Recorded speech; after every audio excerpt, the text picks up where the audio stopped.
Long time ago, man was seen as a different creature that actively participated in politics, public life. Women were seen less rational, confined only to the joys of domesticity, caring for home, for their children, and then not allowed to vote.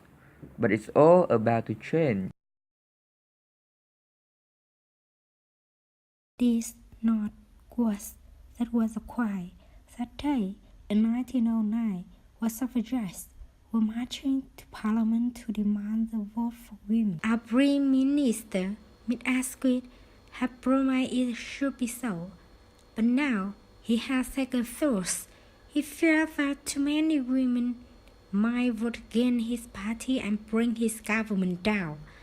So he did precisely nothing. That quiet out into things, instead of mere promises that the vote would be given to women. We wanted the government to do as they said, and if they wouldn't, then we were willing to act as well as speak in protest. My full name is Lady Constance Woolver-Lytton.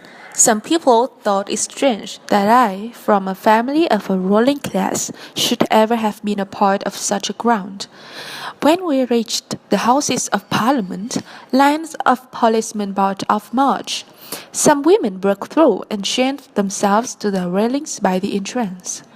"I mean to see the Prime Minister," and I was marched to the nearest police station and from there to court, where I was sentenced to a month's imprisonment. For now I was mixing with some women whose lives we could improve. Women without money for their children's food, and even if they found work, their pay was half that of a man's. As Lady Constance Lytton, with influential friends, I'd been given special treatment in prison. I decided I would join the suffragettes' next march of protest disguised as an ordinary working woman, Jane Wharton. Many fellows of mine were now on hunger strike, refusing to take food and being forced to eat in the cruelest way. So I traveled by train up to Liverpool to join the protest outside the prison. In front of the prison governor's house, two policemen seemed to have their eyes fixed on me. I was determined to get arrested and imprisoned, so I began to throw the stones I was holding. The two policemen grabbed me by the arms and marched me off to the station. I was sentenced to 14 days hard labor, and thanks to my disguise, I received none of the special treatment that had been offered to Lady Lytton. Each day a waitress brought me all my meals, but as each meal brought to my cell, I didn't want any. Then on the fourth day, a doctor entered my cell with 5 waitresses. Then he thrust a tube down my throat. I choked as it reached inside. Down and down it went. Then the sloppy liquid food was poured in. I knew that Lady Lytton would not have been treated like this, but ordinary Jane Wharton was a despised, helpless creature, and when she was out of prison, no one would believe a word she said. There were so many Jane Wharton in our land. We had to have them by winning the votes for women. It had taken years, but in 1918, women were given the vote if they were over 30. Perhaps in time, women will have the vote for the same terms as men.